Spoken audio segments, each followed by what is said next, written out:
الحمد لله نحمده ونستعينه ونستغفره ونؤمن به ونتوكل عليه ونعوذ بالله من شرور أنفسنا ومن سيئات أعمالنا من يهده الله فلا مضل له ومن يضلله فلا هادي له ونشهد أن لا إله إلا الله وحده لا شريك له ونشهد أن سيدنا ونبينا ومولانا محمدا عبده ورسوله أما بعد فقد قال الله تعالى في القرآن العظيم وفي الفرقان المجيد بعد أعوذ بالله من الشيطان الرجيم بفضل بسم الله الرحمن الرحيم ألف لام ميم ذلك الكتاب لا ريب فيه هدى للمتقين صدق الله مولانا العظيم புகழும் புகழ்ச்சியும் ஏன் இறைவனாகிய அல்லாஹ்விற்கே உரித்தாகட்டுமாக.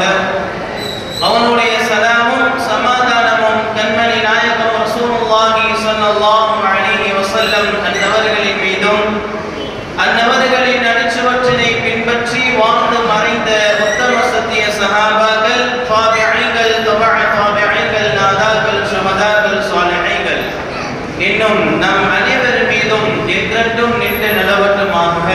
ஆமீன். கண்ணியத்திற்குரியவர்களே, அல்லாஹ் சுப்ஹானஹு வ தஆலாவுடைய மாபெரும் கிருபையினால் பிறை பார்க்கப்பட்டு தராவியுடைய தொழுகையை தொழக்கூடிய ஒரு பாக்கியத்தை அல்லாஹ் கொடுத்திருக்கின்றான். உலகில் எத்தனை பள்ளிவாசல்கள் இருக்கிறதோ அத்தனை பள்ளிகளிலும் இன்று தராவியுடைய தொழுகை நடைபெற்றிருக்கும். இந்த நேரத்தில் நாம் எதை யோசிக்க வேண்டும் என்று சொன்னால், ஹாஃபில்கள் அல்லாஹ் உயர்த்தி வைத்திருக்கின்றான்.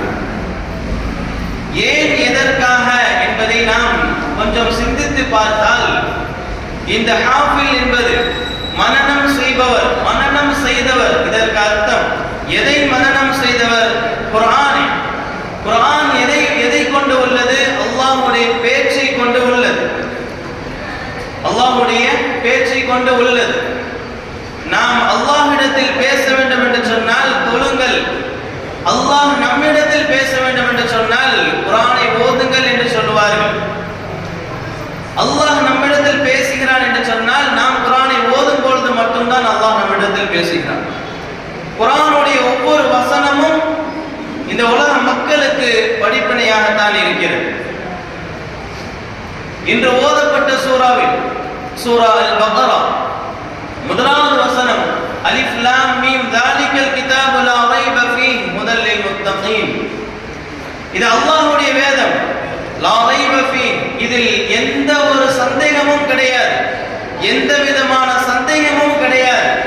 ஹுதல் லில்-முத்தகீன், முத்தகீன்களுக்கு, அல்லாஹ்வை அஞ்சுபவர்களுக்கு, அல்லாஹ்வுடைய பயத்தை தங்கள் கல்வியில் வைத்தவர்களுக்கு இது நேர்வழி காட்டும் என்பதாக முதலாவது ஆயத்தில் அல்லாஹ் சொல்லி காட்டுகிறார். இதில் சந்தேகப்படுவதற்கு எந்த ஒரு விஷயமும் கிடையாது. இருந்தாலும் கூட ஒரு கால் நாம் சந்தேகம் அடைந்தால் அதே போன்று ஒன்றை கொண்டு வாருங்கள் என்று அல்லாஹ் சவால் விடுகிறார். அல்லாஹ் இந்த வசனத்தை இறக்கி கிட்டத்தட்ட 1400 வருடங்களுக்கு மேல் ஆகிவிட்டது. ஆனாலும் கூட யாராலும் ஒரு வார்த்தையை கூட இதற்கு பகரமாக, குர்ஆனுக்கு பகரமாக எதையும் கொண்டு வர முடியவில்லை. காரணம், குர்ஆன் என்பது அல்லாஹ்வுடைய வார்த்தை. நமக்கு அது நேர்வழி, நபியுடைய வாழ்க்கை.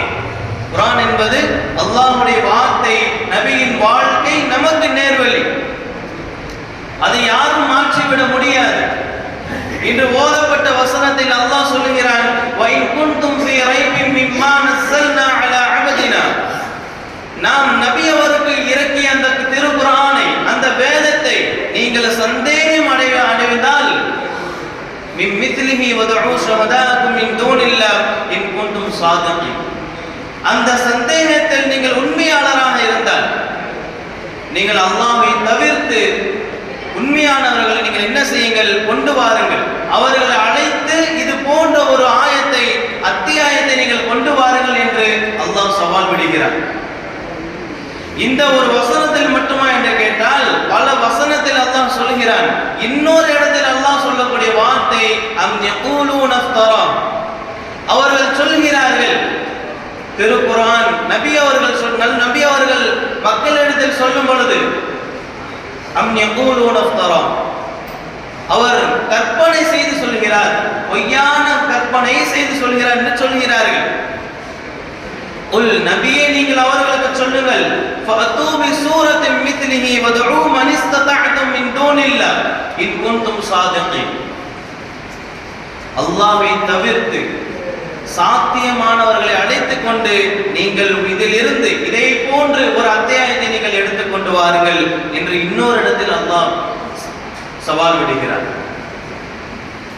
இதே போன்று இன்னொரு இடத்திலும் அல்லாஹ் சொல்லக்கூடிய வார்த்தை அம் யகூலூன இஃப்தரா குல் ஃபஅதூ பிசூரத்தி பிஅஷ்ரி சுவரின் மித்லிஹி, 10 ஆயத்தை கொண்டு வாருங்கள் என்று அல்லாஹ் சவால் விட்டு காட்டுகிறான்.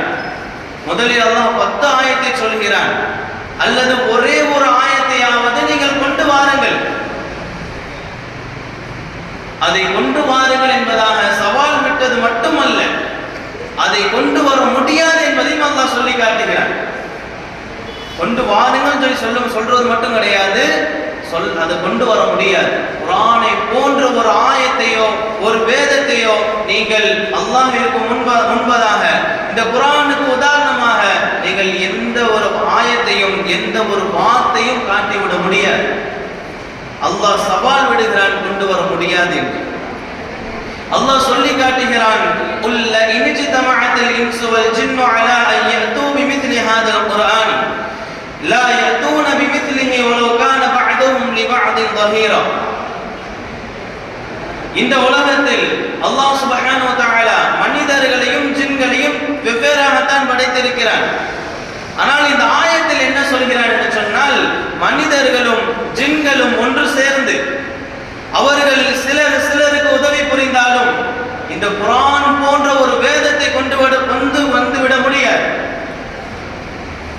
மனிதர்களாக இருக்கட்டும் ஜின்களாக இருக்கட்டும் அல்லது அவர்கள் இருவரும் சேர்ந்து இந்த விஷயத்தில் உதவி செய்பவர்களாக இருக்கட்டும், குர்ஆனை போன்ற ஒரு வேதத்தையோ ஒரு ஆயத்தையோ கொண்டு வர முடியாது என்பதாக அல்லாஹ் திமிராக சொல்லி காட்டுகிறான்.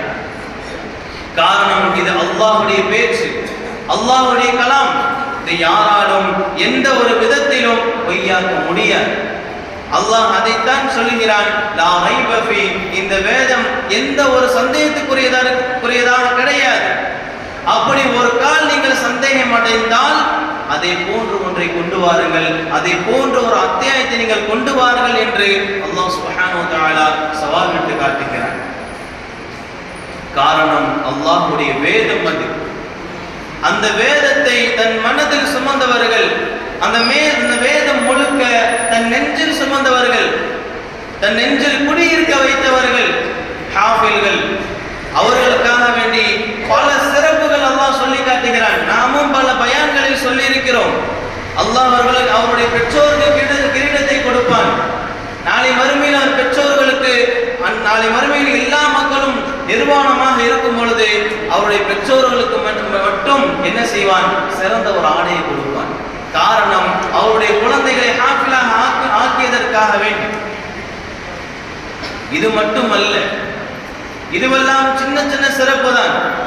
அவருக்கு என்ன சிறப்பு, ஒரு ஹாஃபில் முடித்தவர், குர்ஆனை தன் நெஞ்சில் சுமந்தவர், அவருக்கு என்ன ஒரு சிறப்பு என்று சொன்னால், நாளை மறுமையில் 10 நபர்களை, எப்படிப்பட்ட 10 நபர்கள் என்று சொன்னால், அவர்கள் நரகத்திற்கு வாஜிபாக்கப்பட்டவர்கள், சொர்க்கம் ஹராமாக்கப்பட்டவர்கள். அப்படிப்பட்ட 10 நபர்களை ஒரு ஹாஃபில் 10 நபர்களை சொர்க்கத்திற்கு அழைத்து செல்ல முடியும், சிபாரிசு செய்ய முடியும்.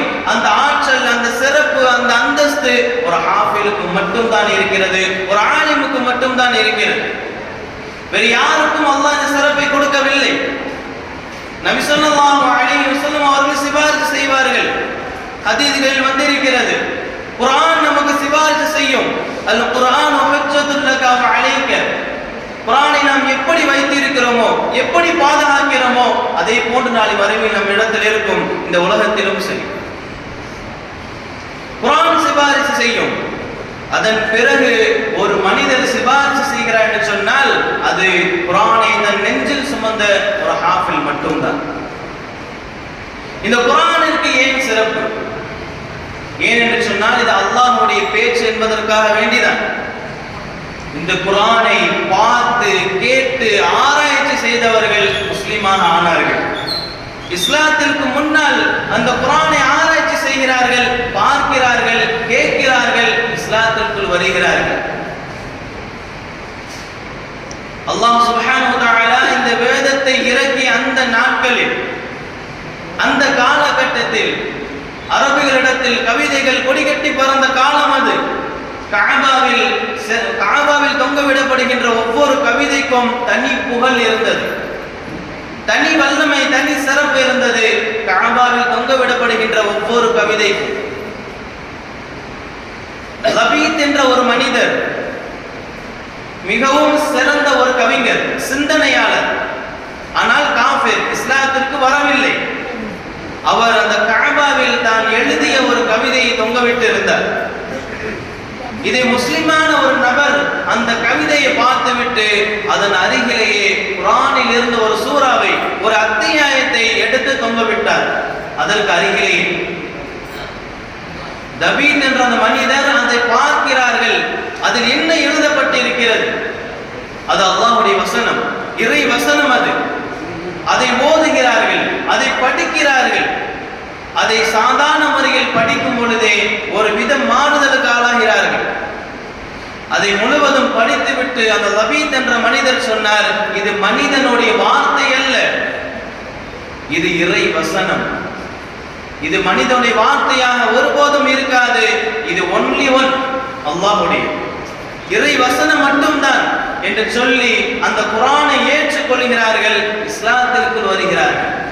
இஸ்லாத்திற்கு வந்ததற்கு பிறகு, இந்த குர்ஆனை கற்றதற்கு பிறகு கவிதை எழுதுவதை அவர் விட்டு விட்டார்கள்.